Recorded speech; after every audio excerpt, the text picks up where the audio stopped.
അസ്സലാമു അലൈക്കും വറഹ്മത്തുള്ളാഹി തആല വബറകാതുഹു. സൗദിയുടെ വീട്ടിൽ സന്തോഷത്തിൻ്റെ ദിനങ്ങളാണ് വന്നുകൊണ്ടിരിക്കുന്നത്. എന്താണെന്നറിയില്ല, ഏറെക്കുറെ വിവാഹം ഉറപ്പിച്ച രീതിയിൽ തന്നെയാണ് അവർ അതിനെക്കുറിച്ച് ചിന്തിക്കുന്നതും. പക്ഷെ നേരിട്ട് നവാസ് സൗദിയെ കാണുകയോ സംസാരിക്കുകയോ ഇതുവരെ ചെയ്തിട്ടില്ല. അപ്രതീക്ഷമായി കണ്ടുമുട്ടി എന്നല്ലാതെ നേരിട്ട് അവളോട് കാര്യമായിട്ടൊന്നും ചോദിച്ചിട്ടുമില്ല.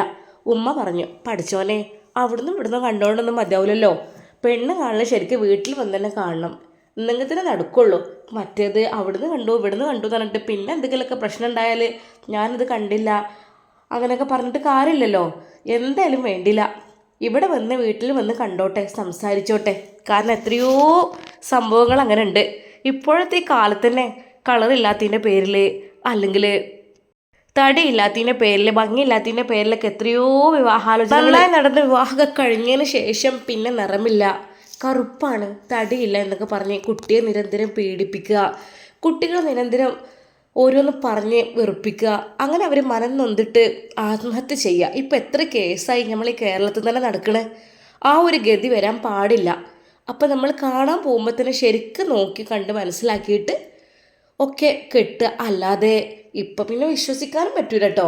ഇപ്പോഴത്തെ പെൺകുട്ടികളെന്ന് വെച്ചാൽ നല്ലോണം മുഖത്ത് പെയിൻ്റ് അടിച്ചിട്ടൊക്കെ അല്ലേ ഇറങ്ങലേ.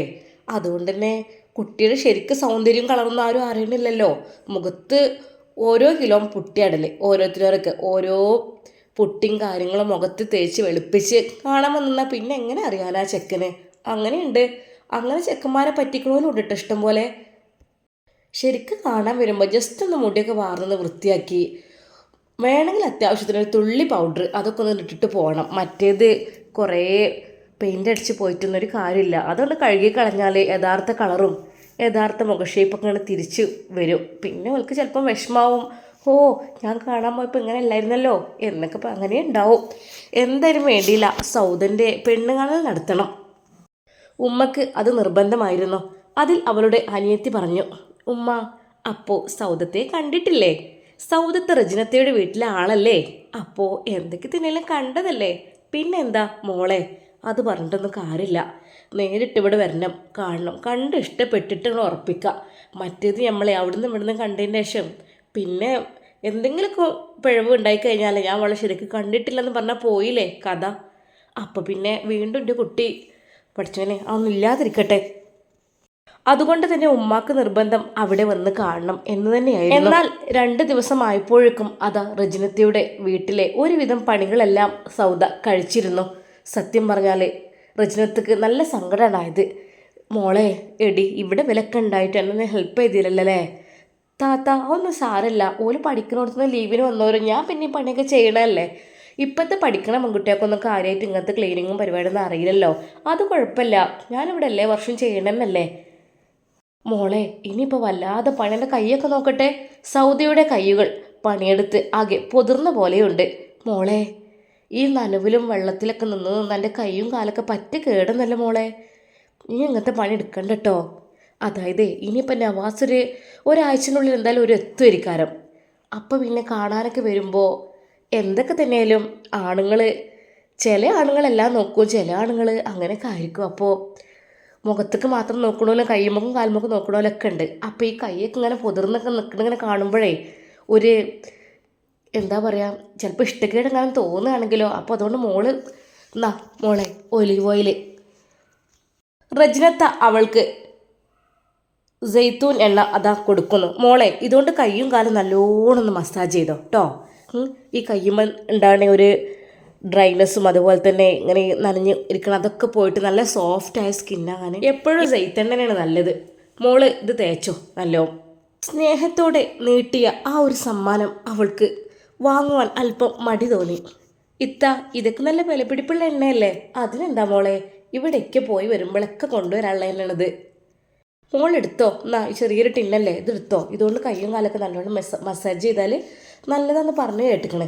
സത്യം പറഞ്ഞ റജിനത്താക്ക് അല്പം പേടിയുണ്ടായിരുന്നു. കാരണം എൻ്റെ മോനെക്കൊണ്ട് കല്യാണം ഉറപ്പിച്ച പെണ്ണിനെ വീണ്ടും ഞാൻ പണിക്ക് വിളിച്ചത് ശരിയായിട്ടുണ്ടാവില്ല. ഞാൻ വിളിച്ചത് നല്ല, അവൾ തന്നെ മുന്നോട്ട് വന്നതല്ലേ, ഞാനിപ്പോൾ എന്താ ചെയ്യുക. പക്ഷെ ഓൾ എടുക്കുകയാണെങ്കിൽ മരിച്ച് പണിയെടുക്കും. അങ്ങനെയാണ് വീടും പരിസരമൊക്കെ കൂടി എന്താ ക്ലിയർ ആൻഡ് ക്ലാരിറ്റി. അങ്ങനത്തെ കുട്ടീനെ എവിടുന്ന് കിട്ടാനാ. എന്തായാലും എൻ്റെ താത്താക്ക് കിട്ടിയാലൊക്കെ വലിയ കാര്യം തന്നെ.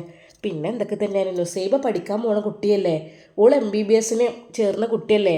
അപ്പോൾ അവൾ ഡോക്ടർ വിഭാഗം പഠിക്കാൻ, ആ കുട്ടിയാണെങ്കിൽ എവിടെയെങ്കിലും പരിപാടി ഉണ്ടെങ്കിൽ തന്നെ വീട്ടിലത്തെ പണിയൊക്കെ കഴിച്ചിട്ടാ പോലെ. ഇനിയിപ്പോൾ അത്ര 7 മണിക്കൊക്കെ പോകേണ്ടിയിൽ വീട്ടിലത്തെ പണി കഴിച്ച് പോകാനൊക്കെ ബുദ്ധിമുട്ടായിരിക്കുമല്ലോ. എന്തൊക്കെ തന്നെയായാലും സൗദ ഉണ്ടായാലും ഓൾക്കും ഒരു ആശ്വാസമായിരിക്കും. പഠിച്ചോനെ കുഴപ്പമൊന്നുമില്ലാതെ ആണ് നടന്ന് കിട്ടട്ടെ. താത്താൻ്റെ ജീവിതത്തിനും നവാസിൻ്റെ ജീവിതത്തിനും നുസൈബാൻ്റെ ജീവിതത്തിനും ഒക്കെ നല്ലൊരു കാര്യമാവും.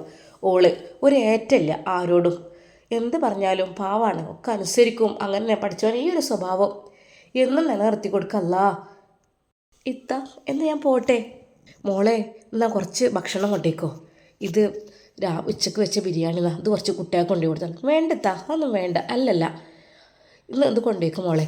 അന്ന് ഒരു കാസ്ട്രോളിൽ അതാ അവൾക്ക് ബിരിയാണി എടുത്തു കൊടുക്കുന്നു. പിന്നെ പെട്ടെന്ന് നിക്കാഹും കല്യാണം കഴിക്കണം കേട്ടോ. ഇനിയിപ്പോൾ അത് വിഷയമൊന്നും മാറ്റൊന്നും വേണ്ട, നമുക്ക് ഇവിടെ വെച്ച് തന്നെ കാര്യങ്ങളൊക്കെ സംസാരിച്ചിട്ടൊക്കെ റെഡിയാക്കാം. സന്തോഷത്തോടു കൂടി അതാ സൗദ പോകുന്നു.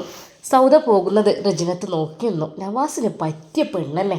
ഓള നടത്തും ഇരുത്തും, ഓള മുഖവും ഓള സംസാരവും ഒക്കെ ഓനക്ക് പറ്റിയ, സത്യം പറഞ്ഞാൽ ഒരേ അച്ചിൽ വാർത്തയെ പോലെ തോന്നുന്നത്. എന്താ അറിയില്ല, നല്ലൊരു മോളാണ്. ഒന്നാമതുള്ള സ്വഭാവമാണ്, സ്വഭാവത്തിൻ്റെ സവിശേഷതയാണ്. ഓളെ അനിയത്തിയുണ്ട്, ഓല നമ്മൾ അത്ര പോലൊക്കെ പഠിക്കുക എന്നുള്ളൊരു ചിന്തയിൽ ഓലെ മൊത്തത്തിൽ സ്വഭാവം ഇതൊക്കെ അങ്ങനത്തെ ഒരു ടൈപ്സാണ്. ഒന്നുമല്ല, പക്ഷേ ഇവളുടെ ഒരു പാവം കുട്ടിയാണ്.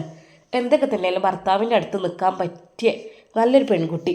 സൗദ പോയി മറിഞ്ഞപ്പോൾ റജിനത്തെ വിചാരിച്ചു, പഠിച്ചവനെ ഇനി അധികം നീട്ടിടരുതേ റഹ്മാനെ, ഇത്താത്താക്കൊന്ന് വിളിച്ചു നോക്കട്ടെ. അപ്പോൾ തന്നെ റജിനത്ത അതാ ഇത്താത്താക്ക് വിളിച്ചു നോക്കും. ഹലോ ഇത്ത. ആ റജിയെ, അസ്സലാമു അലൈക്കും. വലൈക്കും അസ്സലാം. നവാസ് പോയോ? ആടി നവാസ് മക്കളും പോയിക്കണ്. കണ്ടിട്ട് വല്ലാത്തൊരു ഇടങ്ങാറ്. ഞങ്ങളൊക്കെ ഉംറ ചെയ്തു. ഓനക്കൊരു വാശി, മക്കളും കൊണ്ട് പോകണം. ഞാൻ പറഞ്ഞു മോനെ കുട്ടികളായിട്ട് പോയ ബുദ്ധിമുട്ട് എന്തമ്മ ബുദ്ധിമുട്ട്, ഇത്രയും കാലം ഇവരെ ഞാൻ കൊണ്ടിടുന്നു, പിന്നെ ഞങ്ങൾ ഇടയ്ക്കിടയ്ക്ക് പോകാറുള്ളതല്ലേ, അതൊന്നും വിഷയമല്ല എന്ന് പറഞ്ഞു ഓൻ കൊണ്ടുപോയിക്കണേ. പഠിച്ചോനെ ഒന്നും ബുദ്ധിമുട്ടൊന്നും ഇല്ലാതെ ഇങ്ങോട്ട് എത്തിക്കിട്ടട്ടെ. അല്ലത്താ, പിന്നെ നിങ്ങൾ തിരിച്ചു പോരുന്നത് എന്തേടി? അല്ലേ കാര്യങ്ങളൊക്കെ വേഗം ഒന്ന് ശരിയാക്കാനൊക്കെ വേണ്ടിയിട്ടേ സൗദൻ്റെ. ആ അത് ഞാൻ പറഞ്ഞേക്കണേ, അത് ഓൻ പറഞ്ഞിട്ടോട് നിങ്ങൾ പോയിക്കോളി, നിങ്ങൾ മക്കളൊന്ന് പോയിക്കോളി, ഞാൻ വരാമെന്ന് പറഞ്ഞാൽ മോനെ അത് പറ്റില്ലടാ, നമുക്ക് എല്ലാവർക്കും ഒരുമിച്ച് തന്നെ പോകുമെന്ന് പറഞ്ഞേക്കണം. ഇനി എന്തൊക്കെയാവോ. എന്തായാലും ഓൻ്റെ ഉംറ കഴിഞ്ഞിട്ടേ റൗള ഷെരീഫിലൊന്ന് പോയിട്ട് പിന്നെ ഷോപ്പിലൊന്ന് പോയിട്ട് ഞങ്ങൾ എന്തായാലും തിരിച്ചു വരും. ഇനി അധികം വൈകിപ്പിക്കൂല. പിന്നെയെന്ന് വെച്ചാൽ നുസൈബയും ഷമ്മാസും അവർക്കിപ്പോൾ അവളിപ്പോൾ ഒരുവിധ സ്ഥലങ്ങളൊക്കെ കണ്ടു കേട്ടോ. ഓൾക്ക് എല്ലാ കാര്യങ്ങളും ഓന് കാണിച്ചു കൊടുത്ത്. പിന്നെ ഷമ്മാസിൻ്റെ സ്വഭാവം എനിക്കറിയില്ലേ, ഓൻ എങ്ങനെയെന്ന് വെച്ചാൽ ഭാര്യനെ നല്ല കേട്ടോ, ഉമ്മാനെയും ഇന്നും നല്ല രീതിയിൽ നോക്കും, ഓളെ നോക്കും. ഒരാൾക്കും ഒരു മനസ്സിന് വിഷമം ഉണ്ടാവുന്ന സംഭവം ഇല്ല. ഓളും അങ്ങനെ തന്നെ, ഓനും അങ്ങനെ തന്നെ, എന്നോടും അങ്ങനെ തന്നെ. ഉമ്മാന്ന് വെച്ചാൽ ഓൾക്ക് ഉമ്മാനെ കഴിഞ്ഞിട്ടുള്ളൂ ബാക്കി, അങ്ങനെയാണ്. പിന്നെയെന്ന് വെച്ചാൽ അങ്ങനത്തെ ഒരു മനസ്സാണ് രണ്ടാക്കും. അതുകൊണ്ട് നല്ല മട്ടത്തിൽ അൽഹംദുലില്ലാ പോണ്. മരിക്കോളം അങ്ങനെ പോയി കിട്ടട്ടെ, യാതൊരു ബുദ്ധിമുട്ടും പ്രയാസമൊന്നും ഇല്ലാതെ. താത്ത ഇനി ഓൾറെഡി ഒരു കുട്ടി വേണമല്ലേ, എന്നാൽ പിന്നെ സമാധാനമായി. ആടേ അതാണ് ഞാൻ ദുആ ചെയ്തത്. ഈ ദോരക്ക് വൈകാത്തനൊന്നും ഉണ്ടായി കിട്ടിയാലേ, ഞാൻ പറഞ്ഞല്ലോ ഞാൻ കുട്ടിനെ നോക്കിക്കൊണ്ട്, ഓള് പഠിക്കാൻ പോയിക്കോട്ടെ, ഓൾ ഏതായാലും വലിയ ഉന്നത റാങ്കൊക്കെ വാങ്ങിയ കുട്ടിയല്ലേ, അപ്പോൾ പിന്നെ ഓള് പഠിക്കാൻ പോണേ ഒന്നും കുഴപ്പമില്ല, ഞാൻ കുട്ടികളെ നോക്കിക്കൊണ്ട്. എനിക്കിപ്പോൾ ഏതായാലും നവാസിൻ്റെ കുട്ടികളൊക്കെ നോക്കി ശീലമായതല്ലേ. താത്ത നിങ്ങളൊരു പൂതില്ലേ, ഇൻഷാ അല്ലാ എനിക്ക് നല്ല പൂതിയാണ്. ആദ്യം ഒരു കുഞ്ഞുണ്ടായി കഴിഞ്ഞാലേ അത് കണ്ടിട്ട് എനിക്ക് മരിച്ചാൽ മതി, വേറൊന്നും എനിക്ക് ഇപ്പോൾ ആവശ്യമില്ല. അല്ല താത്ത ഫൈസലിൻ്റെ സ്ഥിതി എന്താ? ഫൈസലെന്ന് വെച്ചാൽ എന്നോട് പറയാൻ എനിക്ക് തന്നെ ഓൻ്റെ സ്വഭാവങ്ങൾ ഏറെക്കുറെ അറിയണല്ലേ. ഓനെല്ലാവരും പറയണ നേരത്തെ ഓൻ്റെ മനസ്സ് വേറെ രീതിയിലേക്കാരം. പിന്നെതാ കൈവിട്ട് പോയി എന്ന് പറയുമ്പോൾ ഒരാഗ്രഹം ഉണ്ടാവും. അതാണ് ഓൻ്റെ കാര്യത്തിൽ സത്യം പറഞ്ഞാൽ എനിക്കിപ്പോഴും എനിക്കൊരു വിശ്വാസമില്ല. എന്താ ഓൻ്റെ ജീവിതം, ഓൻ എന്താ അർത്ഥമാക്കണത്, ഓൻ എന്താ പ്ലാൻ ചെയ്യുന്നത് എനിക്ക് മനസ്സിലാണെന്നില്ലടി സത്യമായിട്ടും. താത്ത ഇപ്പോൾ മറ്റോളെ ഇതൊന്നും മനസ്സിൽ വെച്ച് നിൽക്കണമെന്നില്ലല്ലോ. ആര്? നുസൈബാനെ? അതൊന്നുമില്ലടി, അങ്ങനൊന്നുമല്ല. എന്നാലും ഓനെ എന്തോ ഒരു മനസ്സിക്കൊരു മുടി കുടുങ്ങിയ പോലെ ഓൻ്റെ ചിന്താഗതികൾ. എത്രയേ പറഞ്ഞാൽ മുന്താസിനെ നിൽക്കാൻ വയ്ക്കണ കാര്യം, നല്ലൊരു മോളുമാണ്. അത്യാവശ്യം ഓനക്കനുസരിച്ച് സ്വത്തും മുതലും ഒക്കെ ഉള്ള നമുക്ക് അത് വേണ്ടിയിട്ടൊന്നുമില്ല കേട്ടോ, എനിക്കത് പൂതിയൊന്നുമില്ല. അങ്ങനെയാണ് എൻ്റെ നുസൈബ. അതേപോലെ സൗദ ഓലൊക്കെ ഒരു സാമ്പത്തികമായിട്ടൊന്നും ഞാൻ നോക്കില്ല. ചെറ്റ കുടിൽ നിന്നാണെങ്കിലും എനിക്ക് സന്തോഷമേ ഉള്ളൂ. പെൺകുട്ടികളുടെ സ്വഭാവം നന്നായാൽ മതി. അല്ലാതെ പെൺകുട്ടികളുടെ വീട് കുറേ വലുതാവണം, കുറേ വലിയ തറവാട് വേണം, വലിയ സ്വത്തുക്കൾ വേണം, വലിയ ബിസിനസ് വേണം, അങ്ങനത്തെ ഒരു ചിന്തയേ എനിക്കില്ല. കയറി വരുന്ന പെൺകുട്ടി നല്ല സ്വാലിഹത്തായൊരു പെൺകുട്ടിയായാൽ മാത്രം മതി, നല്ല സ്വഭാവമുള്ള, വേറൊന്നും വേണമെന്നില്ല. എൻ്റെ മനസ്സിക്ക് അതുള്ളൂ, വേറെ ഒരു ചിന്തയില്ല. ഇപ്പം കണ്ട നുസൈബ എത്ര പാവപ്പെട്ട് വീട്ടിൽ നിന്നാ, അതിനനുസരിച്ച് അവളെ സ്വഭാവത്തിൽ മാറ്റമുണ്ട്. അതേപോലെ നമ്മളെ ഇവലോ ഫസീല, അവൾക്ക് പിന്നെ കുറച്ചൊരുള്ള ടീമാണ്. അപ്പോഴോ അതിനനുസരിച്ച് അവളെ സ്വഭാവത്തിന് മാറ്റമുണ്ട്. എല്ലാവരും അങ്ങനെ നല്ല കേട്ടാ. ഞാൻ പറയാം, ഏറ്റവും പറ്റ പാവങ്ങളോട് നിർത്താൻ മതി. നമ്മൾ കെട്ടിച്ച് വിടുന്ന സ്ഥലം നന്നായാൽ മതി, എന്നാൽ കുട്ടികൾ രക്ഷപ്പെടും. ഇപ്പം എൻ്റെ നുസൈബ വണ്ടിയില്ലേ എന്തൊരു റാഹത്തോളം ജീവിതത്തിൽ എല്ലാ കാര്യങ്ങളും എൻ്റെ ഷാമോനെ ഓൾക്ക് വാങ്ങിക്കൊടുക്കണേ. ഓൾ എങ്ങനെ വെച്ചാൽ നോക്കണേ, വേദനിപ്പിക്കാതെ നല്ല രീതിയിലാണ്. അതാണ് ഞാൻ പറഞ്ഞത്. എൻ്റെ നവാസിൻ്റെ അടുത്തും അതിന് വലിയത് വരൂല കേട്ടോ. ഫൈസലിൻ്റെ കാര്യം പിന്നെ എനിക്ക് കുറച്ചൊരു ഇതുണ്ട്, കാരണം എൻ്റെ കുട്ടീനെ കുറേ കഷ്ടപ്പെടുത്തിയതുകൊണ്ട് ഇപ്പോഴും എൻ്റെ മനസ്സിക്ക് ആ ഒരു വേദന മാറിക്കിട്ടാത്തേ പോലെ. എന്നാൽ ശരി മോളെ, ഞാൻ വിളിക്കട്ടാ, ബാങ്ക് കൊടുക്കാനേക്കണേ. ഏട്ടത്തിയുടെയും അനിയത്തിയുടെയും സംസാരം തീരുന്നേ ഇല്ല. പെട്ടെന്ന് നുസീബ് അങ്ങോട്ട് വന്നു. ഉമ്മ, ആ നുസിയെ, ഇതമ്മ ചായ. പഠിച്ചോനെ നിസ്കരിച്ചിട്ട് മതിരടി, ഇപ്പം വേണ്ടില്ലായിരുന്നു. അല്ല മത കുടിച്ചോളി, ഞാൻ ഷാമോൻ ഉണ്ടാക്കിയപ്പോൾ നിങ്ങൾക്കും കൊണ്ടുവന്നാണ്. മോളെ അതൊന്നും ഇപ്പം വേണ്ടില്ലേനു കുട്ടിയെ, ഉമ്മ കുടിച്ചോളിതാ, ഇവിടെ കുറച്ച് തണുപ്പുമല്ലേ. മരുമകൾ സ്നേഹത്തോടെ നീട്ടിയ ആ ചായ അതാ ഉമ്മ കുടിക്കുന്നു. ബിസ്മില്ലാഹിർ റഹ്മാനിർ റഹീം.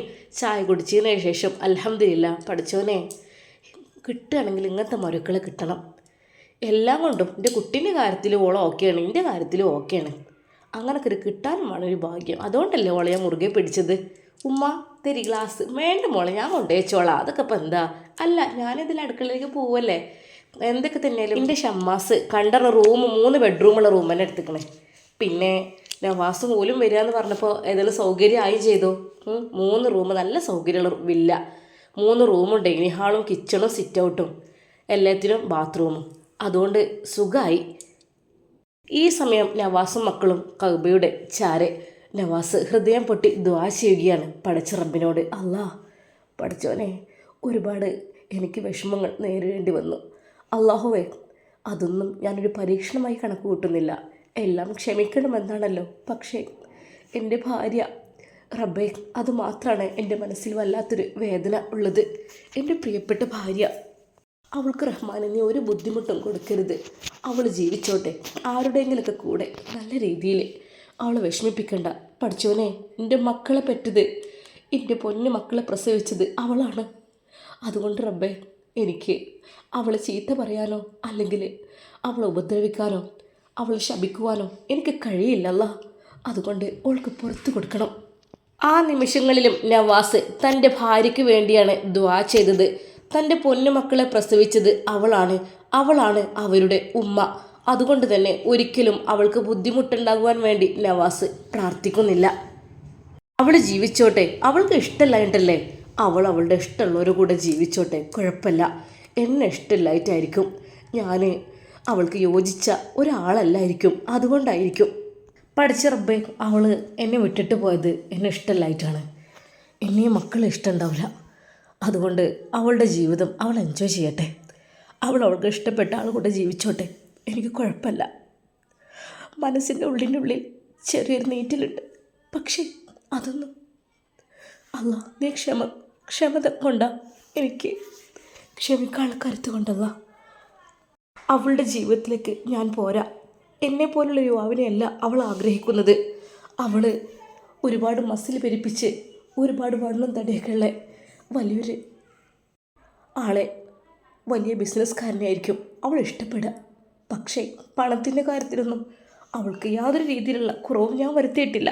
അവളുടെ ഇഷ്ടം പോലെ തന്നെ അവൾ മറ്റു വല്ല എന്തൊക്കെയോ പ്രതീക്ഷിക്കുന്നുണ്ട് എന്ന് തോന്നുന്നു. ഒരു പക്ഷേ അടിപൊളി യാത്രകൾ എന്നെക്കൊണ്ട് കഴിയുന്ന രീതിയിൽ ഞാൻ അവൾക്ക് എല്ലാം ചെയ്തു കൊടുത്തിട്ടുണ്ട്. അവൾക്ക് ഞാൻ സൗദി അറേബ്യയിൽ സുഖവാസം, എൻ്റെ റബ്ബേ, എന്നെക്കൊണ്ട് കഴിയുന്നതൊക്കെ അവൾക്കും കൊടുത്തിട്ടുണ്ട്. ഇനി അവൾ എന്താണ് എന്നെ വെറുക്കാൻ കാരണം എനിക്കറിയുന്നില്ല. പരിശുദ്ധമാക്കപ്പെട്ട ഭവനത്തിൻ്റെ അടുക്കൽ നിന്നുകൊണ്ട് അതാ നവാസ് കരയുകയാണ്.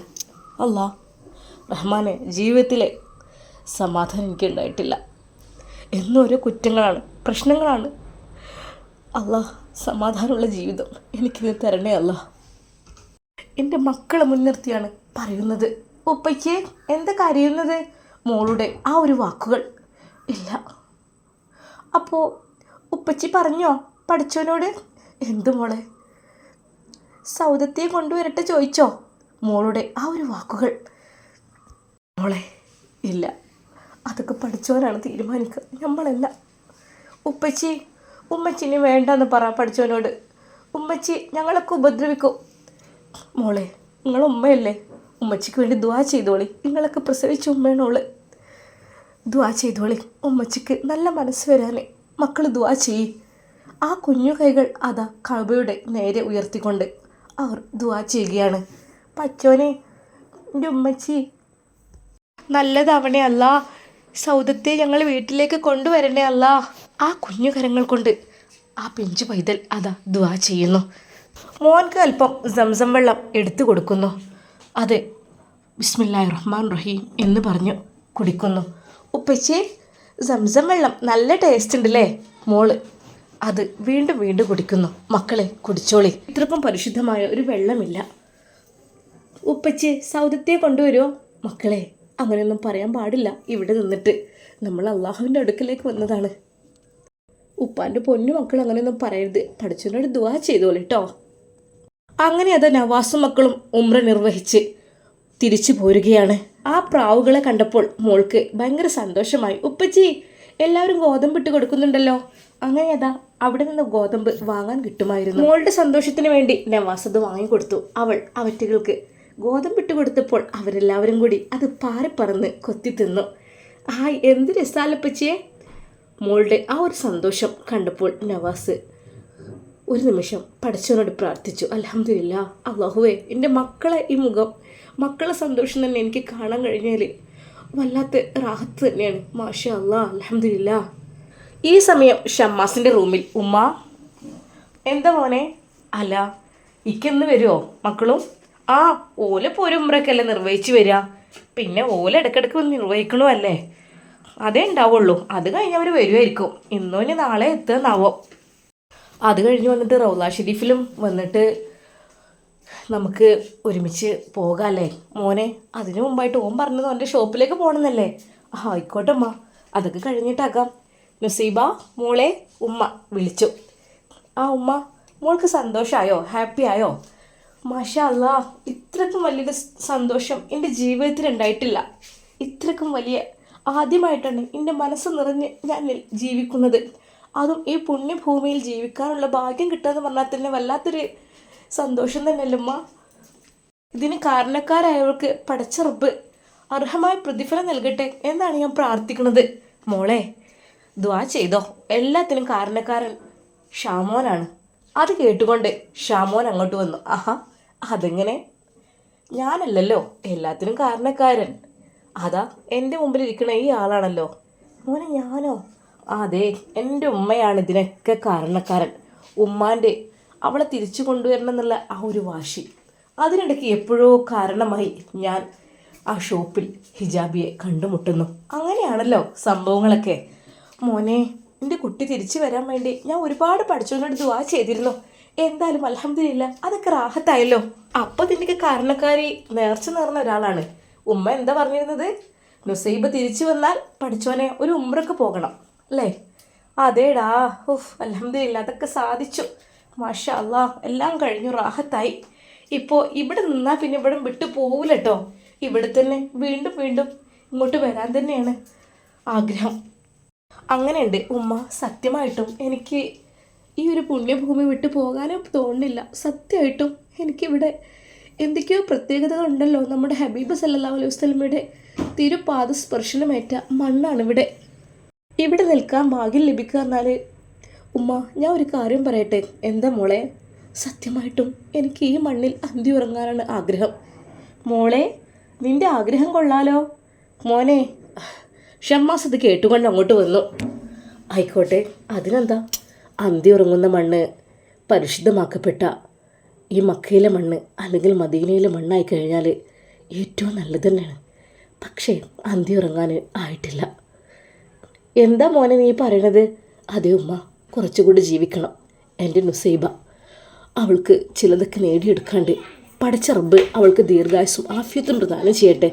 ആമീൻ യാ റബ്ബൽ ആലമീൻ. എനിക്കും അതന്നെ മോനെ ദുആ ചെയ്യാനുള്ളത്. നുസൈബയുടെ മനസ്സിൽ അത് മാത്രമായിരുന്നു. പഠിച്ചവനെ, ഈ ഭൂമിയിൽ അന്തി ഉറങ്ങാൻ കഴിഞ്ഞിരുന്നെങ്കിൽ എത്ര ഭാഗ്യവതിയായിരിക്കും. പഠിച്ച റബ്ബേ, എൻ്റെ ഒരു ആഗ്രഹം അതാണ്. ഇനി എൻ്റെ ആഗ്രഹമുണ്ടെങ്കിൽ എൻ്റെ മരണം പരിശുദ്ധമാക്കപ്പെട്ട ഈ റൗള ഷെരീഫിൻ്റെ അടുക്കൽ അല്ലെങ്കിൽ കഅബയുടെ ചാരെ. അള്ളാഹുവേ, അതിനുള്ള ഭാഗ്യം എനിക്ക് ലഭിക്കുമോ? അവൾ പടച്ച റബ്ബിനോട് അതാണ് ദ്വാ ചെയ്യുന്നത്. അവിടെ വെച്ച് ദ്വാ ചെയ്താൽ അള്ളാഹു സ്വീകരിക്കും എന്നാണല്ലോ. പക്ഷെ ഷമ്മാസിന് ചെറിയൊരു ഭയം. പഠിച്ചോനെ, ഇവള് എന്തെങ്കിലുമൊക്കെ ദ്വാ ചെയ്ത് പെട്ടെന്ന് ഉത്തരം കിട്ടും റബ്ബേ, എനിക്ക് പേടിയാവുന്നു. നുസൈബ. ഷമ്മാസ് പേര് വിളിച്ചു അവളെ. ആ എന്തേക്ക?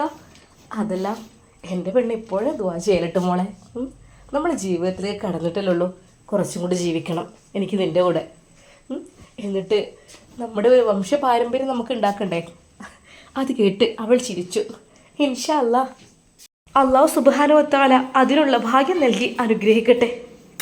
ഷമ്മാസും നുസൈബയും ഇരിക്കുമ്പോഴും നടക്കുമ്പോഴും അവർ സംസാരിക്കുമ്പോഴും ഉമ്മയുടെ മനസ്സിൽ വല്ലാത്തൊരു സന്തോഷമാണ്. അല്ലാ പഠിച്ചവനെ, എൻ്റെ കുട്ടിക്ക് ഇങ്ങനെ ഭാഗ്യം ജീവിതത്തിൽ ഉണ്ടായിട്ടില്ല. ഏതായാലും അൽഹംദുലില്ലാ ഇപ്പം ഇതൊക്കെ ഉണ്ടാറുണ്ട്. അല്ലാ മാഷാ അല്ലാ. വേഗം നാട്ടിലെത്തിയിട്ട് ക്ലാസ്സിന് പറഞ്ഞേക്കണം, അല്ലെങ്കിൽ ശരിയാവില്ല. അവളുടെ ഒരു ആഗ്രഹമാണ് അവൾ പഠിച്ച് നേടിയെടുത്തത് MBBS എന്നുള്ള സ്വപ്നം. ഇൻഷാ അല്ലാ അതൊക്കെ പെട്ടെന്ന് സാറ് വിളിക്കുന്നുണ്ട്. ഉംറയും കൂടി കഴിഞ്ഞിട്ട് ക്ലാസ്സിന് ജോയിൻ ആവാം എന്ന് പറഞ്ഞേക്കാണ്. പിന്നെ ഓൺലൈനായിട്ട് ക്ലാസ് സാറ് വിട്ട് കൊടുക്കണോണ്ട് അത്ര വലിയ കുഴപ്പമില്ല. അവൾ അത് പഠിച്ചിട്ടേ ഉറങ്ങാറുള്ളൂ. എല്ലാവർക്കും ഈ ഒരു ഓഫറൊന്നുമില്ല. ഉയർന്ന റാങ്കുകാരിയാണെന്നുള്ള രീതിയിൽ ഒരു ഓഫർ കൊടുത്തതാണ്. മോളെ ഇനി ലീവ് എടുക്കരുതെന്ന് പ്രത്യേകമായിട്ട് പറഞ്ഞിട്ടുണ്ട്. എന്തൊക്കെ തന്നെയാലും പഠിച്ചോനെ, ഇനി കുറേ കാര്യങ്ങൾ ചെയ്യാണ്ട്. ഉമ്മാക്ക് വീട്ടിലെത്താൻ അല്പം ധൃതിയായി തുടങ്ങി. എന്നാൽ നുസൈബക്ക് അവിടെ നിന്നിട്ട് കൊതി തീരുന്നേയില്ല. ഉമ്മാക്ക് പെട്ടെന്ന് നവാസിൻ്റെ കാര്യം ശരിയാക്കണം, നുസൈബയെ പഠിപ്പിന് വിടണം, അങ്ങനെയുള്ള ഓരോ കാര്യങ്ങളൊക്കെ ഉണ്ട്. ഇൻഷാ അല്ലാ പറ്റുന്നുണ്ടെങ്കിൽ മോളെ അടുത്ത പ്രാവശ്യം LKGയിൽ ചേർത്തണം. അല്ലെങ്കിൽ അൽബിർ, അൽബയാൻ അങ്ങനെയുള്ള ഓരോ സ്ഥാപനങ്ങളുണ്ടല്ലോ, അവിടെ എവിടെയെങ്കിലും ചേർത്തണം. അല്ലാൻ പറ്റില്ല. ഉമ്മയുടെ മനസ്സിൽ പല പല ആഗ്രഹങ്ങളും ചിന്തകളും വന്നുകൊണ്ടേയിരുന്നു. ഉപ്പ ഉണ്ടായിരുന്നെങ്കിൽ ഇപ്പോൾ ഇതൊന്നും ഞാൻ നോക്കേണ്ട ആവശ്യമില്ലായിരുന്നു. ഇപ്പോൾ ഒക്കെ ഞാൻ നോക്കേണ്ട അവസ്ഥയാണ്. ഓലൊപ്പം ഉണ്ടായി കിട്ടിയാൽ നല്ല സുഖമായിരുന്നു. എനിക്ക് ഈ ഭാഗത്തേക്ക് തന്നെ ചിന്തിക്കണ്ടായിരുന്നു. മക്കളെ പഠനത്തിൻ്റെ കാര്യവും കല്യാണക്കാര്യവും ഒക്കെ അദ്ദേഹം റെഡിയാക്കുമായിരുന്നു. എന്ത് ചെയ്യുക, പെട്ടെന്ന് പഠിച്ചവൻ കൊണ്ടുപോയി. എന്നാലും അതിന് പകരമായിട്ട് എല്ലാത്തിനും ഉത്തരവാദിത്തമുള്ള എൻ്റെ ഷാമോൻ എനിക്ക് പഠിച്ചവൻ തന്നിക്കണ്. ഒരു ഭർത്താവിൻ്റെ സ്ഥാനത്തും ഉപ്പയുടെ സ്ഥാനത്തും മോൻ്റെ സ്ഥാനത്തും ആങ്ങളുടെ സ്ഥാനത്തൊക്കെ എൻ്റെ കുട്ടി എങ്ങനെ വെച്ചാൽ ഹെൽപ്പ് ചെയ്യാറുണ്ട്. എന്നെ ഒരു ബുദ്ധിമുട്ടും എനിക്ക് വന്നിട്ടില്ല. ഇക്ക പോയതിൽ പിന്നെ എന്തൊക്കെ തന്നെയല്ലോ പഠിച്ചോനെ, എൻ്റെ കുട്ടികൾക്ക് നീ ആരോഗ്യം ആയുസ്സും കൊടുക്ക് റഹ്മാനെ. എന്നാൽ ഈ സമയം ഹുസൈനാജിയുടെ വീട്ടിൽ ഷിഫ പ്രഗ്നൻ്റ് ആണ് എന്നുള്ള വാർത്ത എല്ലാവരും അറിഞ്ഞു കഴിഞ്ഞു. അതുകൊണ്ട് തന്നെ ഉമ്മാക്ക് വീട്ടിലെ ജോലികളൊക്കെ അവളെ കൊണ്ട് എടുപ്പിക്കാനും പ്രയാസമാണ്. പക്ഷേ വേലക്കാരികളൊക്കെ ഉണ്ടായിട്ടും അവൾക്ക് ഇഷ്ടമാണ് എന്തെങ്കിലുമൊക്കെ ചെയ്യുന്നത്. ഹുസൈനേജി ആണെങ്കിൽ അദ്ദേഹത്തിന് കുന്നുവെടി കുത്തിക്കൊണ്ട് നടക്കുകയാണ് പതിവ്. പക്ഷേ മുഖം അതെപ്പോഴും അദ്ദേഹം മറച്ചു തന്നെയാണ് നടക്കുന്നത്. അത്രക്കും വികൃതമായ രൂപമായിരുന്നു മുഖത്തിൻ്റേത്. ഒരുപാട് മുറിവുകളൊക്കെ ഉണങ്ങി ശരീരത്തിൻ്റെ വിവിധ ഭാഗങ്ങളിൽ നിന്നും തൊലി കട്ട് ചെയ്ത് മുഖത്തെല്ലാം ഒട്ടിച്ചു വെച്ചത് കൊണ്ടാണോ എന്തോ അറിയില്ല, അദ്ദേഹത്തെ കണ്ടാൽ ആരും തന്നെ പേടിച്ചു പോകും. എന്നാൽ അവരുടെ ഉമ്മ ഇതുവരെയായിട്ട് ഹുസൈനാജിയോട് ശരിക്കൊന്നും മിണ്ടുകയോ സംസാരിക്കുകയോ ചെയ്തിട്ടില്ല. അയാൾ ഒറ്റയ്ക്ക് ഒരു റൂമിൽ തന്നെയാണ് കിടക്കുന്നത്. ഒരിക്കൽ പോലും ഭാര്യ അങ്ങോട്ട് ചെന്ന് നോക്കിയിട്ടുമില്ല. കാരണം അയാൾ കാട്ടിക്കൂട്ടിയ കാര്യങ്ങൾ ഒക്കെ ഓർമ്മ വന്നിട്ട് അദ്ദേഹത്തെ ഇഷ്ടമേ അല്ലായിരുന്നു. പറ്റെ വെറുത്തുപോയി. എന്താ ചെയ്യുക, നല്ലപ്പം കാലത്ത് ഓരോന്ന് കാട്ടിക്കൂട്ടി വയ്യാത്തപ്പോൾ ഞങ്ങളൊക്കെ തന്നെ നോക്കാണ്ടായത്. അതാപ്പം ഉണ്ടായത്. മോനെ പറ്റൂലായിരുന്നോ, എന്നെ പറ്റൂലായിരുന്നു. ഞാനൊക്കെ റബ്ബേ ഇതിനുള്ളൊന്നും സഹിച്ചതിന് ഒരു അതിരില്ല. ഇപ്പോൾ കണ്ടില്ലേ ഒക്കെ ഇവിടെ ലാസ്റ്റ് ഞങ്ങളൊക്കെ മാത്രം തന്നെ ആയി. പണിക്കാരിവിടെ ഇങ്ങനെ ഉണ്ട്, പക്ഷേ പണിക്കാർക്ക് തീരെ ഇഷ്ടപ്പെട്ടിട്ടില്ല നമ്മളിങ്ങോട്ട് വന്നു. പിന്നെ എൻ്റെ മോനുണ്ടായതുകൊണ്ട് കുറച്ചൊരു പേടിയുണ്ട് ഓർക്ക്, അല്ലെങ്കിൽ ഓല് എന്തെങ്കിലുമൊക്കെ കാട്ടിക്കൂട്ടിയിരുന്നോ. ഇവിടുത്തെ സ്വത്തും മുതലൊക്കെ കൈക്കലാക്കാൻ വേണ്ടിയിട്ട് ഒരുപാട് വിദ്യകളൊക്കെ അവർ പ്രയോഗിക്കുകയും ചെയ്തിരുന്നു. അപ്പോഴേക്കും ഞങ്ങളങ്ങോട്ട് വന്നതുകൊണ്ട് അയിമലൊക്കെ കഴിച്ചിലായി, അല്ലെങ്കിൽ കാണായിരുന്നു. എന്നാൽ മരുമകൾ അസ്കറിൻ്റെ ഭാര്യ ഉപ്പയെ നല്ല രീതിയിൽ കെയർ ചെയ്തിരുന്നു. എന്തെങ്കിലും ആവശ്യത്തിനുള്ള ഭക്ഷണവും സാധനങ്ങളും എല്ലാം അവൾ കൊണ്ടുപോയി കൊടുക്കും, മരുന്നെടുത്ത് കൊടുക്കും, അതൊക്കെ അവൾ ചെയ്യുമായിരുന്നു. അവൾ ഇടയ്ക്കിടെ ഉപ്പയോട് പറയും, ഉപ്പ എങ്ങനെയുണ്ടിപ്പോൾ മോളെ? ഒരാളെ മുഖത്തേക്ക് നോക്കാൻ എനിക്ക് പറ്റുന്നില്ല. ഉപ്പ സാരല്ല, കുറേ കാലം ഓരോരുത്തരുടെ മുഖത്തേക്കൊക്കെ നോക്കിയില്ലേ, മതി, ഇനി ഒരുപാട് നോക്കിയില്ലേ, മതി. പിന്നെ ഉപ്പാക്ക് പഠിച്ചവനോട് പ്രായശ്ചിത്തം ചെയ്യാനുള്ളൊരു സമയം കൂടിയാണിത്. മരിക്കുന്നതിന് മുമ്പായിട്ട് നമ്മൾ പഠിച്ചവനോടൊക്കെ ചെയ്ത തെറ്റിനൊക്കെ ദുആ ചെയ്ത് പൊറുക്കലിനെ തേടുക. അങ്ങനെ ആക്കി കൂട്ടിയാൽ മതി. നിങ്ങൾ ദിക്റും സ്വലാത്തും ആയിട്ട് അവിടെ ഇരുന്നോളൂ ഒരു ഭാഗത്ത്. പിന്നെ ഉമ്മ നിങ്ങളടുത്ത് വരാത്തതിൽ നിങ്ങൾ ഒരിക്കലും വിഷമിക്കണ്ട. കാരണം ഉമ്മ അത്രയ്ക്ക് അനുഭവിച്ചതുകൊണ്ട് ഉമ്മാക്ക് ആ വേദന മനസ്സിൽ നിന്ന് മായുന്നില്ല. എന്നാലും ഞാനുണ്ടല്ലോ ഉപ്പയുടെ കാര്യങ്ങളൊക്കെ ചെയ്തു തരാനൊക്കെ. മോളെ, എൻ്റെ കുട്ടിക്ക് പറ്റിയ മോളെന്നെ എണിച്ച് കിട്ടിയത്. എൻ്റെ ഓരോ കാട്ടിക്കൂട്ടലുകൾ കൊണ്ടാണ് എനിക്ക് ഇത്രയും വലിയ ശിക്ഷ കിട്ടിയത്. അല്ല ബാപ്പ, ആരാണ് നിങ്ങളുടെ മുഖത്ത് ആസിഡ് ഒഴിച്ചതെന്ന് ഇതുവരെ ബാപ്പ പറഞ്ഞില്ല കേട്ടോ. അതൊരു പെണ്ണാണ് ഒഴിച്ചതെന്ന് ഇതുവരെ ഹുസൈനാജി വ്യക്തമാക്കിയിട്ടില്ല. കാരണം അയാൾ കേസില്ല എന്ന് പറഞ്ഞതായിരുന്നു. കാരണം അന്ന് ഫസീലയുടെയും ഹുസൈനാജിയുടെയും കല്യാണ ദിവസമായിരുന്നു. മണിയറയിലേക്ക് പാലുമായി ചെല്ലുന്ന സമയത്താണ് ഇവൾ ആസിഡുമായി അങ്ങോട്ടെത്തിയത്. അയാളുടെ ജീവിതത്തിൽ ഒരുപാട് വിവാഹങ്ങൾ കഴിക്കാതെയും കഴിച്ചുകൊണ്ടും ഒരുപാട് പെണ്ണുങ്ങൾ അയാൾക്കുണ്ട്. അതിൽ മനം നൊന്ത് ഭാര്യ പിണങ്ങി നിന്നതാണ്. കാരണം ഭാര്യയെ വരെ കൊല്ലാൻ ശ്രമിച്ചിരുന്നു. ഗോവണിപ്പടികളിൽ നിന്ന് മുകളിൽ നിന്ന് താഴേക്ക് തള്ളിയിട്ടിരുന്നു. അങ്ങനെ എത്രയോ, പക്ഷെ പകുതി ജീവനായി ഒരുപാട് ചികിത്സ നേടേണ്ടി വന്നു.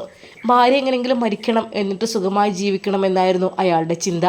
അതുകൊണ്ട് തന്നെ അയാളോട് തീരെ ഒരു ഇഷ്ടം ഇപ്പോഴും ഭാര്യയ്ക്കില്ല. തൻ്റെ മകനെ വിചാരിച്ചിട്ട്, തൻ്റെ മരുമകളെ വിചാരിച്ചിട്ട് മാത്രമാണ് അവർ അവിടെ നിൽക്കുന്നത്. എന്നാൽ ആ കൊട്ടാരത്തിൽ നടക്കുന്ന കാര്യങ്ങളൊക്കെ ഇപ്പോൾ ഉമ്മയോട് കൂടി ചോദിച്ചിട്ടാണ് എല്ലാവരും പറയുന്നത്. ഹുസൈനാജി ഒരു മൂലക്കിലായപ്പോൾ ഇപ്പോൾ അവിടുത്തെ അധികാരമൊക്കെ ഉമ്മയുടെ പേരിലാണ് മോൻ ആക്കി കൊടുത്തത്. മോൻ പറഞ്ഞു, ഉമ്മ ഇനി കാര്യങ്ങളൊക്കെ നിങ്ങൾ കുറച്ച് ശ്രദ്ധിച്ചോളൂ. മോനെ അത് വേണ്ടടാ, എനിക്ക് താല്പര്യമില്ല ഈ വിഷയത്തിനോട്, മുതലിനോട് സ്വത്തിനോട് ഒന്നിനോടും എനിക്ക് താല്പര്യമില്ല. സത്യമായിട്ട് ഉമ്മ അത് പറഞ്ഞാൽ പറ്റില്ല. ഉപ്പയുടെ സ്വത്ത് നിങ്ങളുടേത് കൂടിയാണ്, പിന്നെയാണ് എനിക്ക് സ്ഥാനമുള്ളൂ. അതുകൊണ്ട് നമ്മുടെ മുതലിൻ്റെയും എല്ലാ വരുമാനങ്ങളും കാര്യങ്ങളും ഒക്കെ ഉമ്മയുടെ അക്കൗണ്ടിലേക്കാണ് കയറേണ്ടത്, അല്ലാതെ എൻ്റെ അല്ല.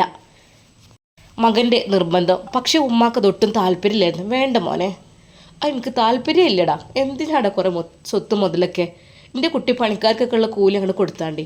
ഉമ്മാക്ക് അതിന് താല്പര്യമില്ല. പക്ഷേ മകൻ അത് കേട്ടില്ല. ഉമ്മയുടെ അക്കൗണ്ട് എല്ലാം അതിലേക്ക് ആക്കിയിരിക്കുകയാണ്. ഉമ്മ നിങ്ങൾ ഒരുപാട് കാലം കഷ്ടപ്പെട്ടില്ലേ, ഇനി കുറച്ച് മുതലാളിയായി ഉമ്മ ജീവിക്കേ. അതായിരുന്നു അസ്കർ പറഞ്ഞിരുന്നത്. ഭാര്യ ഗർഭിണിയായത് അറിഞ്ഞപ്പോൾ മുതൽ അവന് വല്ലാത്തൊരു സന്തോഷം തന്നെയാണ്. മാഷാ അല്ലാ, പഠിച്ചവനെ ഒരിക്കലും വിചാരിക്കാത്തതാണ് ഇതൊക്കെ. ഒരിക്കലും പെണ്ണ് കിട്ടൂല എന്ന് വരെ എനിക്ക് വിചാരിച്ചതായിരുന്നു. കാരണം ഉപ്പയുടെ സ്വഭാവം കൊണ്ട് എന്തൊക്കെ തന്നെയായാലും അൽഹംദുലില്ലാ റാഹത്തായി. എന്നാലും ആസിഡ് ഉപ്പയുടെ മുഖത്തേക്ക് ഒഴിച്ചത് ആരാണെന്ന് ഇപ്പോഴും ഉപ്പ വ്യക്തമാക്കിയിട്ടില്ല. അത് വ്യക്തമായി കഴിഞ്ഞാൽ എന്തെങ്കിലുമൊക്കെ ഒരു കേസ് അത് കൊടുക്കാൻ എനിക്ക് ആഗ്രഹമുണ്ട്. പക്ഷേ ഉപ്പ അത് പറയുന്നേ ഇല്ല. എന്തിനാണ് ആസിഡ് ഒഴിച്ചതെന്നോ അല്ലെങ്കിൽ എന്തായിരുന്നു അതിൻ്റെ പിന്നിലെ ലക്ഷ്യമെന്നോ അതൊന്നും വ്യക്തമല്ല. ഉപ്പ സ്വബോധമുണ്ടായിട്ടും അത് പറയുന്നുമില്ല. അറിയില്ല, ഇനി ഉപ്പാൻ്റെ ഏതെങ്കിലും ഭാര്യയോ അല്ലെങ്കിൽ മണവാട്ടി പെണ്ണോ ആരെങ്കിലും ഒഴിച്ചതാണെങ്കിലോ അതുകൊണ്ടായിരിക്കും മക്കളോട് അത് പറയുവാൻ മടി. അത് അസ്കർ വിചാരിക്കുന്നു. ഷിഫ നല്ല സ്മാർട്ട് ഗേളായിട്ട് അവിടെ തുടരുകയാണ്. അവൾക്ക് ആ ഒരു വലിയ കൊട്ടാരവും അവിടെയുള്ളതും അതൊക്കെ അവൾക്കും സ്വന്തമാണ്. അവളുടെ ഇഷ്ടം പോലെ തന്നെയാണ്. അവളുടെ ഫാമിലിയൊക്കെ ഇടയ്ക്കിടെ അവിടെ വന്ന് താമസിക്കും. ചെറിയ വീട്ടിൽ കഴിഞ്ഞിരുന്ന തൻ്റെ മകൾ ഇത്രയും വലിയ കൊട്ടാരത്തിൽ ഒരിക്കലും ആ ഉപ്പാക്കത് വിശ്വസിക്കാൻ കഴിയുന്നില്ലായിരുന്നു. എന്നാലും നല്ലൊരു മരുമകനെ കിട്ടിയിട്ടുണ്ട് ഉമ്മയെയും. മാഷാ അല്ലാ, ഉപ്പയുടെ സ്വഭാവം ആദ്യമൊക്കെ അങ്ങനെയായെങ്കിലും ഇപ്പോൾ അദ്ദേഹം നല്ല രീതിയിൽ തന്നെയാണ്. ഇപ്പോൾ ഏത് സമയവും ദിക്റും സ്വലാത്തൊക്കെ അവിടെ ഇരിക്കുകയാണ്. അതൊക്കെ ഷിഫ പറഞ്ഞു തന്നെയാണ്. ഉപ്പ നിങ്ങളുടെ തെറ്റുകൾ പൊറുക്കപ്പെടാൻ പഠിച്ചവനോട് നല്ല ദുആ ചെയ്തോളി. മരുമകൾ പറയുന്നത് ചെറിയ കുട്ടിയെപ്പോലെ അനുസരിക്കുകയാണ് ഇപ്പോൾ ഉപ്പ. അതുകൊണ്ട് തന്നെ അദ്ദേഹത്തിൻ്റെ പാപങ്ങൾ പൊറുക്കപ്പെടുവാനും അതൊരു ചാൻസ് ആകും. നുസൈബയും ഷമ്മാസും ഉംറയ്ക്ക് പോയ വിവരമെല്ലാം അവർ അറിഞ്ഞിരുന്നു. അപ്പോൾ തൊട്ട് അവളുടെയും ഒരു ആഗ്രഹമായിരുന്നു, ഇക്ക. എന്താ പെണ്ണെ? അതെ, നുസൈബയും ഷമ്മാസൊക്കെ ഉംറയ്ക്ക് പോയെന്ന് അറിഞ്ഞു. എനിക്കും മനസ്സിന് നല്ല, എൻ്റെ പെണ്ണെ, നമുക്ക് എത്ര പ്രാവശ്യം ഉംറയ്ക്ക് പോകാം. ഉംറക്കോ ഹജ്ജിനോ എവിടേക്ക് വേണമെങ്കിലും പോകാം. പിന്നെ ഇതൊന്ന് കഴിഞ്ഞോട്ടെ കേട്ടോ, എന്നിട്ട് പോരെ? ആ, ഇൻഷാ അല്ലാ. അങ്ങനെയാണെങ്കിൽ നമുക്ക് കുഞ്ഞിനെയും കൊണ്ട് റൗള ഷെരീഫിൽ പോയി പേരിട്ടാലോ? അവളുടെ ആഗ്രഹം അതാ അസ്കർ ശരിവെക്കുന്നു. ഇൻഷാ അല്ലാ, നിൻ്റെ ആഗ്രഹം ഞാൻ സാധിപ്പിച്ചു തരും. ഓക്കെ? നീ വന്നതിൽ പെണ്ണെ ഒരുപാട് മാറ്റങ്ങളാണ് പെണ്ണെ എൻ്റെ ജീവിതത്തിൽ വന്നിട്ടുള്ളത്. എൻ്റെ ഉമ്മാക്കായാലും എനിക്കായാലും ഉപ്പാക്കായാലും ഈ കൊട്ടാരത്തിലുള്ളവർക്കായാലും ഒക്കെ മൊത്തത്തിൽ മാഷാ അല്ലാ. എൻ്റെ ഷിഫ, നീ മുത്താണടി, നീ മുത്താണ്. അസ്കർ അവളെ കെട്ടിപ്പിടിച്ചുകൊണ്ട് പറഞ്ഞു. ഇൻഷാ അല്ലാ, നമുക്കിതിൻ്റെ ബാക്കി ഭാഗം നാളെ കാണാം. അതുവരേക്കും എല്ലാവർക്കും അസ്സലാമു അലൈക്കും വറഹ്മത്തുള്ളാഹി തആല വബറകാതുഹു. പ്രിയപ്പെട്ട എൻ്റെ കൂട്ടുകാരെ, ഒരുപാട് ആളുകൾ കമൻറ്റിലൂടെ ചോദിക്കുന്നുണ്ട്, പനി സുഖമായോ എന്നൊക്കെ ഇങ്ങനെ ഒരുപാട് ആളുകൾ ചോദിക്കുന്നുണ്ട് കേട്ടോ. സത്യം പറഞ്ഞാൽ മാഷാ അല്ലാ, എൻ്റെ മനസ്സ് നിറഞ്ഞു പോയിട്ടോ. അതൊക്കെ ഇങ്ങനെ, കാരണം നമ്മളൊരു കുടുംബത്തെ പോലെ കഴിയുകയാണല്ലോ. അതായത് നിങ്ങൾ ചോദിക്കുമ്പോൾ എനിക്ക് സ്വന്തം എൻ്റെ കൂടെപ്പിറപ്പിങ്ങൾ ചോദിക്കണ പോലെ, അതിങ്ങനെ അനിയത്തി, ജ്യേഷ്ഠത്തി, ആങ്ങള, ഉപ്പ, ഉമ്മ ഒക്കെ ചോദിക്കണ പോലെ എനിക്ക് തോന്നുന്നത്. സത്യം പറഞ്ഞാൽ മനസ്സ് നിറഞ്ഞു, കണ്ണും നിറഞ്ഞു കേട്ടോ. കാരണം നമ്മൾ സ്നേഹിക്കാൻ ആർക്കേ ഉണ്ടെന്നൊരു തോന്നൽ. അതായത് നമ്മൾ സ്വന്തം കൂടെപ്പിറപ്പ്, നമ്മളെ വീട്ടുകാർ ചോദിക്കണ പോലെ തന്നെ ചോദിക്കണതേ. എൻ്റെ ശബ്ദത്തിലൊരു മാറ്റം വന്നാൽ നിങ്ങളൊക്കെ അത് അറിയണ്ടല്ലേ, പെട്ടെന്ന് ചോദിക്കും. എന്തൊക്കെ തന്നെയാലും പഠിച്ചവനോട് ഞാൻ ദുആ ചെയ്തിട്ട്, പഠിച്ചവനെ അള്ളാഹു ഇവർക്ക് എല്ലാവർക്കും നീ ദീർഘായുസ്സും ആഫിയത്തും പ്രദാനം ചെയ്യുക. അവരുടെ ജീവിതത്തിൽ എന്ത് ബുദ്ധിമുട്ടുകളുണ്ടെങ്കിലും അതൊക്കെ നീ മാറ്റിക്കൊടുക്കല്ലാ. കാരണം നമ്മളെ കാര്യങ്ങൾ ചോദിച്ചറിയാൻ, നമ്മളെ അസുഖങ്ങൾ അന്വേഷിക്കാനൊക്കെ ആരൊക്കെ ഉണ്ടല്ലോ. നമ്മൾ പരസ്പരം അങ്ങോട്ടും ഇങ്ങോട്ടും പ്രാർത്ഥിക്കുക. പഠിച്ച റബ്ബെല്ലാവർക്കും ഹൈറും ബർക്കത്തും പ്രദാനം ചെയ്യട്ടെ. നിങ്ങളുടെ മനസ്സിൽ, നമ്മുടെ മനസ്സിലേക്കുള്ള എല്ലാ ഹലാലായ ഉദ്ദേശങ്ങളും പഠിച്ചവന് പൂർത്തീകരിച്ച് തരട്ടെ. എല്ലാ പ്രശ്നങ്ങളും പ്രയാസങ്ങളും ബുദ്ധിമുട്ടിനെ തൊട്ടും പടച്ച റബ്ബ് കാത്ത് രക്ഷിക്കട്ടെ. ആമീൻ. പിന്നെ സ്റ്റോറി ഇഷ്ടപ്പെട്ടാലും ഇല്ലെങ്കിലും ഒരു ലൈക്ക് ചെയ്യാൻ മറക്കരുത് കേട്ടോ. ഞാൻ ഇന്നലെയൊക്കെ പറഞ്ഞപ്പോൾ തന്നെ എല്ലാവരും ലൈക്ക് ചെയ്തു. സത്യം പറഞ്ഞാൽ മനസ്സ് വല്ലാത്തൊരു സന്തോഷം. ഞാൻ ജസ്റ്റ് ഒരു ലൈക്ക് ചോദിച്ചപ്പോൾ നിങ്ങളെനിക്ക് തന്നല്ലോ. അപ്പോൾ അതൊക്കെ ഭയങ്കര സന്തോഷമായി. എന്തായാലും എൻ്റെ പ്രാർത്ഥനയിൽ നിങ്ങളെല്ലാവരെയും ഉൾപ്പെടുത്തുന്നു കേട്ടോ. ഇൻഷാ അല്ലാ, ആരും പ്രാർത്ഥനയും പഠിച്ചും സ്വീകരിക്കാൻ പറയാൻ പറ്റൂലല്ലോ അല്ലേ? അപ്പോൾ എല്ലാവരും സുഖമായിരിക്കട്ടെ എന്ന് ആശംസിക്കുന്നു, പ്രാർത്ഥിക്കുന്നു. അപ്പോൾ ഇൻഷാ അല്ലാ, നമുക്ക് നാളെ കാണാം. അതുവരേക്കും എല്ലാവർക്കും അസ്സലാമു അലൈക്കും വറഹ്മത്തുള്ളാഹി.